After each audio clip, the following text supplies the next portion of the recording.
রাজ চক্রবর্তী, শিবপ্রসাদ কিছু জানিই না। দেবদা জিতার পর হয়তো আমি আগামী দিনের মেগাস্টার বা সুপারস্টার হলাম। আর একটা হরনাথ চক্রবর্তী এইসব করেছেন। বুকের ভেতরটা ফেটে গেল সারাদিন ধরে। আমি জিৎ, এবার এই আমি জিতটা যখন আসছে তোমার ক্যামেরাটা সেই যে জিৎ বাবু বসে রয়েছে, একদম তো তার তুমি বগলের চুলের দিকে তুমি ক্যামেরা জুম করছো। আপনারা একটু ঘুমিয়ে ভাবুন যে মানুষ কিন্তু মানে যেটা একটা ইম্পর্টেন্ট কথা একটা বলছি, দিয়ে যাচ্ছে, সব দিয়ে যাচ্ছে। কি দিয়ে যাচ্ছে? যদি ভালো কথা বলতে দেবতো তোদলায় তো প্রবলেম কি আছে? সবাই সাবস্ক্রাইব করবেন। নমস্কার, আমি সৌমত। আজকে আমাদের সাথে রয়েছে হচ্ছে একদম রোস্টেড ইন্টারভিউ হবে কালোজয়ী ছবির পরিচালক, আগে ছিল কি মৃত ছবির পরিচালক, আবার মনে হয় এখন জীবন্ত হয়ে গেছে, বিশ্বজিৎ দা। বিশ্বজিৎ একটা নতুন ছবি আছে এবং আমি দেব ছবির সেই নায়ক জয় আছে। তো সকলের সাথে একটা খুব ভালো জমজমাটি রোস্টেড ইন্টারভিউ হবে। যারা রবীন্দ্রনাথ দেখে যতটা বিরক্ত হয়েছে, আমি দেবের কি ঠিক তাই হতে চলেছে নাকি? বিরক্ত কেন হবে? মানুষকে শুকিয়েছে ছবি, মানুষের যা জীবনের যেগুলো জানে না। রবীন্দ্রনাথকে কজন বোঝে? গুণী গানী পণ্ডিত, মহাপণ্ডিত, ডক্টরেট, মাস্টার, হেন তেন, পিএইচডি। রবীন্দ্রনাথকে আজ অবধি কেউ বুঝতে পারেনি, পারবেও না। কিন্তু আমি রবীন্দ্রনাথ দ্বারা সেই রবীন্দ্রনাথকে বোঝাতে আমি পেরেছি। এটা একদম উইথ চ্যালেঞ্জ। আমি বলি ওটা কি রবীন্দ্রনাথের অ্যাকচুয়ালি একটা মানে বই? একদম মানে বই, একদম ঠিক বলেছো। রবীন্দ্রনাথের ছাত্রবন্ধু, ঠিক বলেছি না? ডক্টরেট, মাস্টার, মহামাস্টার, প্রফেসর, যত রবীন্দ্রনাথের মহাবিদ্যাবিদ, আজ অবধি রবীন্দ্রনাথকেও আবিষ্কার করতে পারিনি। কিন্তু ছবিটা দেখে যে পরিমাণ মানুষ ক্লান্ত, বিরক্ত এবং বিভিন্ন মহলে যে জায়গাগুলো উঠেছে, তো আবার সেই আমি দেব মানে সেটারই কি রিপিটেশন একটা বলা যেতে পারে? আমি দেব দেবকেও কাঁপিয়ে দেবে। আমি দেব একদম দেব মেগাস্টার দেবকেও কাঁপিয়ে দেবে একদম। মানে কাঁপিয়ে দেবে। দেব তো বড়লোক ছেলে, বড়লোক ফ্যামিলি থেকে এসেছে। জয় কোন ফ্যামিলি থেকে এসেছে? জয় একদম স্ট্রাগলার জায়গা থেকে এসছে, অনেক লড়াই করেছে। ওর প্রতিভা দেখেছি, ওর সিরিয়ালে অভিনয় দেখেছি। আমি বললাম তুই না কর, আমি ওকে তুই বলি, আমার ছোট্ট ভাইয়ের মতো। ওর মাকে আমি কাকিমা বলি, আমার মায়ের মতো। আর তুই হিরো কর, ওর মধ্যে ট্যালেন্ট আছে। সেই কি দেবকেও ছাপিয়ে যাবে কি বলছে?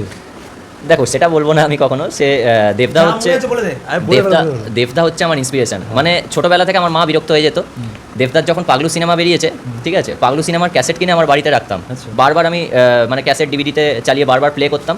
মা বিরক্ত হতো, মা সিরিয়াল দেখতে পারতো না, সারাক্ষণ ওই পাগলু পাগলু পাগলু। মানে ছোটোর থেকে দেবদাকে দেখে আমি অ্যাডমায়ার করেছি। মানে সেই মানুষটা, না সেটাই বুঝতে পেরেছি। এই দাদা যেটা বলছে যে দেবকেও নাকি ছাপিয়ে যাবে, সেটার কথা বলা সেটা কখনো পসিবল নয়। দাদার কাছে কেন পসিবল না? কেন পসিবল না জয়? না, ব্যাপারটা কেন বলছি কেন পসিবল? দেব একটা মানুষ, তুই দেবের 4 হাত পা, তোরও 2টো চোখ, দেবের দুটো চোখ, দেবের একটা না। কিসের জন্য? দেব কি তোর থেকে বেশি সুন্দর? দেবের থেকে তুই বেশি ফর্সা। এই দেখো কি বলছে। তো দেবের হাইট তোর হাইট সমান, তো প্রবলেম কি আছে? তো প্রবলেম কি আছে? দেবের থেকে তুই ভালো কথা বলতে, দেব তো তোদলায়, তো প্রবলেম কি আছে? দেব তো বলিউডে ক্যাটারিং করতো, প্রবলেম কি? তো প্রবলেম কি? আমি তো ডিরেক্টর, আমি তো আবিষ্কার করেছি। বল। হি ইজ এ মেগাস্টার, আর দেবদার মধ্যে সেই ক্যাপাবিলিটি আছে বলে আজকে সেই জায়গায় এসছে। তো আমি জানি না আমি অভিনয় কতটা ভালো জানি, ঠিক আছে, আমি চেষ্টা করি ভালো অভিনয় করার। যে জয়ের মধ্যে দেখেছি, জয়ের কথা পরিষ্কার। জয় মোটামুটি একটা সাধারণ মানুষের মধ্যে দেখছে, চোখ নাক মুখ হাত পা আছে, মোটামুটি একটা নর্মাল হাইটের একটা ছেলে। I think he is better than Dev. এবার বড় স্টেটমেন্ট কিন্তু আমি দিয়ে দিলাম, বেটার দ্যান। কিন্তু দেবের পেছনে দেবের বাবার ক্যাটারিং ছিল কি অধিকারী, গুরুপদ অধিকারী ছিল। ওর পেছনে গুরুপদ অধিকারী নেই, সামান্য বিশ্ববিদ্যা আছে। যাই হোক, একটা ছবি কষ্ট করে করলাম। কিন্তু একটা কথা বলি, এই ফিল্ম ইন্ডাস্ট্রিতে যারা স্ট্রাগল করছে তারই রূপক এই ছবিটা আমি দেব। কিন্তু এরা কেউ অ্যাবসার্ড আর্ট বোঝে না, কিচ্ছু বোঝে না। অ্যাবসার্ড আর্ট বলতে কি, যা কিছু মানে নোংরা আবর্জনা একটা করে দিলাম, হেগে দিলাম, সেটা আমি বলবো অ্যাবসার্ড আর্ট। যদি এটা হাগা হয়, সবাই হাগা খায়। যে দেখছে সে কমেন্ট করছে হাগা হলে খেতো না। ভাই একটা কথা বলি সোমো, হাগা হলে খেতো না, এর মধ্যে কন্টেন্ট আছে। মানে হাগাটা কি মানে গুণমানে সমৃদ্ধ হয়, ভালো হাগা, সেন্টেড হাগা, নালে খেতো না। আমি যদি হাগা দেখতাম পালিয়ে যেত। এরা হাগা বলো, সাউন্ড একদম গম গম করছে একেবারে। একদম, যদি তাও হতো কমেন্ট করে যেত। বলছে কানটা তো মানে যে তাও কমেন্ট করে যাচ্ছে লোকগুলো। না সেটা তো ওইটাই মহাবিজ্ঞ পণ্ডিত, মহাপণ্ডিত সবকটা। তুমি আগে বলো, সবকটা দাঁড়া বাবা, তুমি আগে বলো, যখন এডিট করছিলে তুমি মানে হেডফোন ছিল তো নাকি হেডফোন ছিল? একদম সাউন্ডটা বুঝতে পারো, একদম কাঁপিয়ে দিয়েছি। আর এটা ইতিহাস তৈরি করবে আমি মনে করি। আর ক্যামেরাটা কি ছিল মানে? ক্যামেরা আমি ক্যানন 200D ওতে ক্যামেরা করেছি। কিন্তু বাট যখন ফেসবুকে দিই আমি ওটা ওই বলে দিচ্ছি। ফেসবুকে তো আমরাও দিই, সবাই দিচ্ছে, কিন্তু তাড়াতাড়ি যাতে সব লোক দেখে। এটা কি করে আলাদা? তোমার ফেসবুক কি যুগের কিন্তু একটা কথা বলি, যারা নিন্দে করে যাচ্ছে, দিয়ে যাচ্ছে বাবা দাঁড়া, দিয়ে যাচ্ছে, সব দিয়ে যাচ্ছে। কি দিয়ে যাচ্ছে? যা দিয়ে যাচ্ছে ওরা বুঝবে। আজকে না বুঝলে 10 বছর পরে বুঝবে আমার জয়ের কদর, ঠিক আছে? ব্যাপারটা একটা জিনিস আমি আপনাদের তোমার যে দর্শক আছে তাদেরকে একটা কথা বলতে চাই, যে মানুষ কিন্তু মানে যেটা একটা ইম্পর্টেন্ট কথা একটা বলছি, সমালোচনা করতে কোনো যোগ্যতা লাগে না, সমালোচিত হতে যোগ্যতা লাগে, এটা আমি মনে করি। Wow wow. আচ্ছা তুমি একটা জিনিস বলবো, একটা ছবির একটা কিন্তু যারা সমালোচনা করছে, না না জয়ের মতো বলবো না, জয় না এরকম বলিস না, সবাইকে সম্মান কর। একটা কথা বলছি, ওই আপনারা এখনও বুঝতে পারছেন না এই ছবির কোয়ালিটি, গুণগত মান। আপনারা একটু ঘুমিয়ে ভাবুন, চোখ মানে ঘুমিয়ে ভাবো, একদম চোখ লেভেলের কথা বলছো, একদম বৃষ্টির ওয়েদারে চোখ খুলে না, চোখ বন্ধ করে ভাবুন, চোখ বন্ধ করে একদম রবীন্দ্রনাথ ঠাকুর বলে গেছে, চোখ বন্ধ করে ভাবুন। অনেক কিছু। একটা এই ছবির একটা আমার সংলাপে হেভি লেগেছে, বল। আমি জিৎ। এবার এই আমি জিতটা যখন আসছে, তোমার ক্যামেরাটা সেই যে জিৎ বাবু বসে রয়েছে, একদম তো তার তুমি বগলের চুলের দিকে তুমি ক্যামেরা জুম করছো। একটা কথা বলি, সৌম্য বলো তো, একটা সৌম্য বলো তো, তারপর তার মানে বুকের, আমার বলতেও মানে খারাপ লাগছে, তোমার বুকের বা বগলের দিকে তাকাও না অর্ডার দেওয়ার সময়। আমি জিৎ বলে তুমি ওইদিকে ক্যামেরা নিয়ে গেলে, এটা কিন্তু একদম, এটা বুঝতে হবে, অ্যাবসার্ডার বুঝতে হবে। আমি বারবার বলছি অ্যাবসার্ডার বুঝতে হবে। এটার মধ্যে কি বিজ্ঞান আছে তুমি আমাকে বলো। তুমি মেয়েদের দেখো তো? আমিও দেখি। জিতের মধ্যে তুমি মেয়ে খুঁজে পেয়েছো নাকি? না না না না, তুমি মেয়েদের কোন দিকে দেখো? যাই হোক, আমরা বুঝতে পারছি, কিন্তু আর বেশি কিছু বলবো না। জিতের সাথে সম্পর্কিত কি? একদম জিৎ কিন্তু সেই কোয়ালিটি নিয়ে এসেছিল, মানে মেয়ে হয়ে এসেছিল। না মেয়ে মানে কোন কোয়ালিটি নিয়ে এসেছিল? আমরা মেয়ের কোন দিকে দেখি সেটাও বুঝতে পারছি, না অ্যাজ এ তুমি, মানে আমি ধরো তুমি আমার ভাইয়ের মতো, আর বেশি যাবো না, ফ্র্যাঙ্কলি বলছি, জিতের ওই ফিজিক্স আমি সেটা এস্টাবলিশ করতে চেয়েছি। ফিজিক্স দেখার জন্য মাসেল আছে, তুমি বুকে আর তুমি বগলের চুলে তুমি কেন ফোকাস করো? তুমি কোন দিকে তাকাও? কার কোন দিকে বলো সেটা, ছেলে না মেয়ে? হ্যাঁ অবশ্যই ছেলের দিকে তাকাবে না। তাহলে মেয়ের তো, আমি তো সেটা ঠিক আছে, বাট জিৎ তো পুরুষ নাকি? তুমি জিতকে মহিলা হিসেবে তুমি কল্পনা না, করো? না, জিৎ মহিলা তুমি জিতকে মহিলা হিসেবে কল্পনা না করো? না জিতে ছি পাগল, আই এম নট গে। পরিষ্কার অর্থে বলছি, আমি সাধারণ মানে পুরুষ, আমি বাচ্চার বাবা। মহিলারা যখন জিতকে যে নজরে দেখে, আচ্ছা মহিলারাও জিত, আমি সেই নজরে দেখাতে চেয়েছি। মহিলারা জিতকে, জিতের বুক দেখে, জিতের বগলের চুল দেখে। ব্যাস, সৌম্য তুমি যদি আরেকটু নিচে নামতে কিছু ভালো হতো। না, এই যে দেখো, আমি দেব তো টোটালি বোঝা যাচ্ছে যে একটা স্ট্রাগল একটা গল্প, এবং তোমার লাইফটাও একটা স্ট্রাগলের মধ্যে দিয়ে একদম। যাচ্ছে। তো কিরকম মানে ইয়েটা ছিল, পড়াটা কি খুব ইজি ছিল, কি টাফ ছিল? tough যদিও তো তোমাদের এইসব ছবিতে এত ভালো প্রশ্ন করা উচিত না, তাও রিয়েল স্ট্রাগল লাইফ যেটা আমার সাথে যেটা ঘটেছে ফিল্ম ইন্ডাস্ট্রিতে, সেটাই আমি দেব। মানে কেউ যদি ছবিটা দেখে আমার বাস্তব জীবনটা দেখতে পারবে। কারণ সালটা তখন 2018 মনে পড়ছে। আমার মা আমাকে হাতে ধরে টালিগঞ্জে নিয়ে গেছে, বিভিন্ন স্টুডিও পাড়ায় ঘোরা, টেকনিশিয়ান, সেন্টিওয়ান, ঠিক আছে।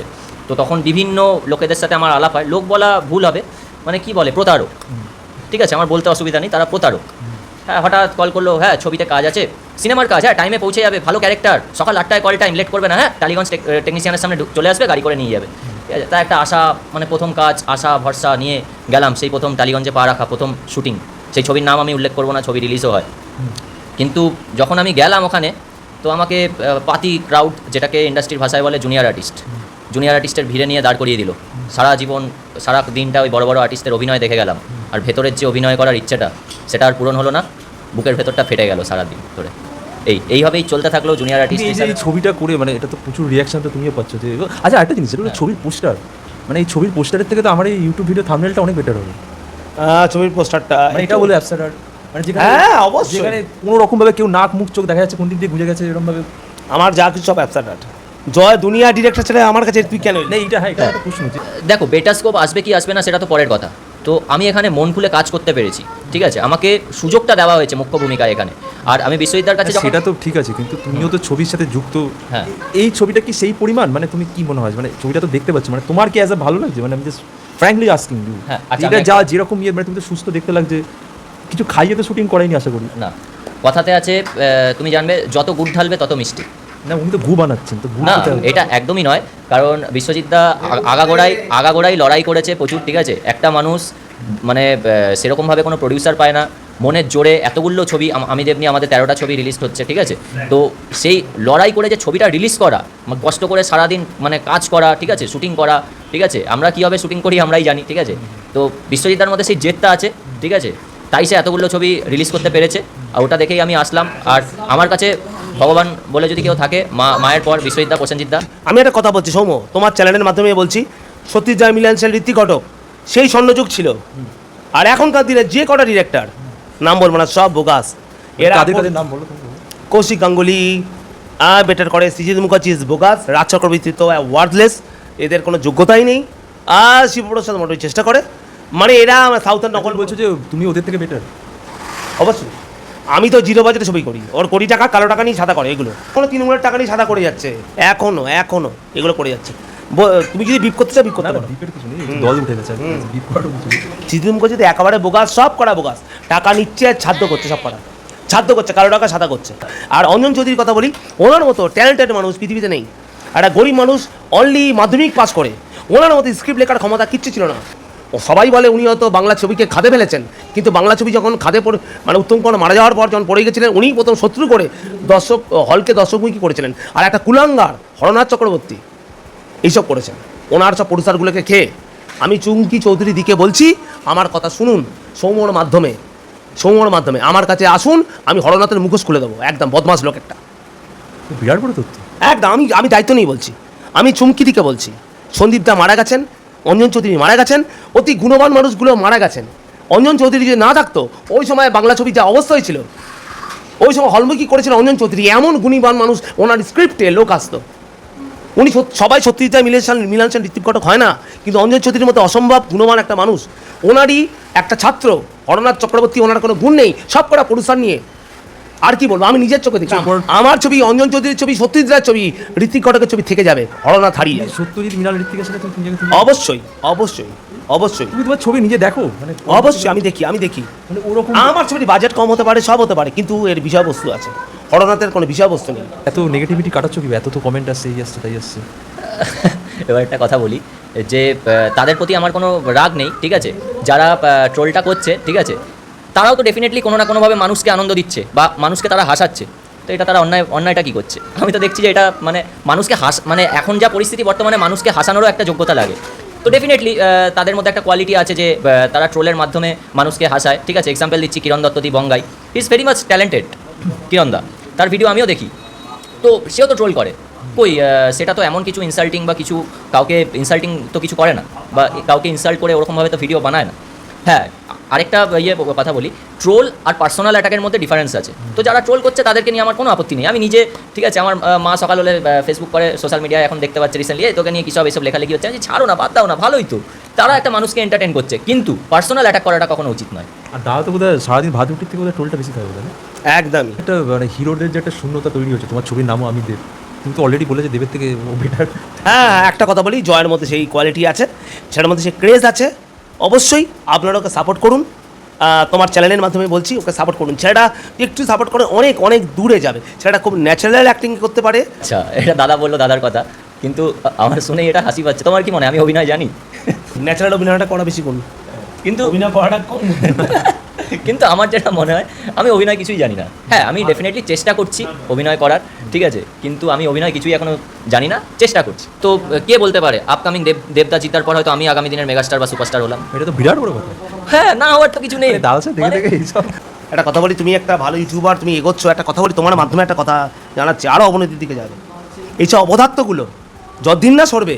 তুমি নিজেকে কেন পদার্থ মনে করছো? সেটা অবশ্যই পদার্থ মনে করবো। এটা কি কারণ? কি নিজেকে মধ্যে যে কোয়ালিটি আছে এদের মধ্যে নেই, সেটা তো কেউ ধরতেই পারছে না।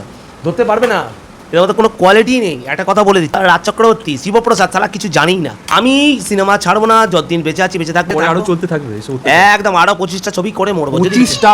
একদম, আরো 25টা। এরপর কি আছে স্টকে? অনেক কিছু আছে। বাংলায় অত্যাচার চলবে, যাই হোক, অত্যাচার চলতে থাকুক। আর এরকম আড্ডা ইন্টারভিউ দিয়ে তোমাদের কেমন লাগলো? খুব ভালো ইউটিউবার, অনেকের জনপ্রিয়, অনেকেই ওকে, ওর নাম আমি বিভিন্ন জায়গায় শুনি। হ্যাঁ, ভালো লাগলো, সবাই সাবস্ক্রাইব করবেন।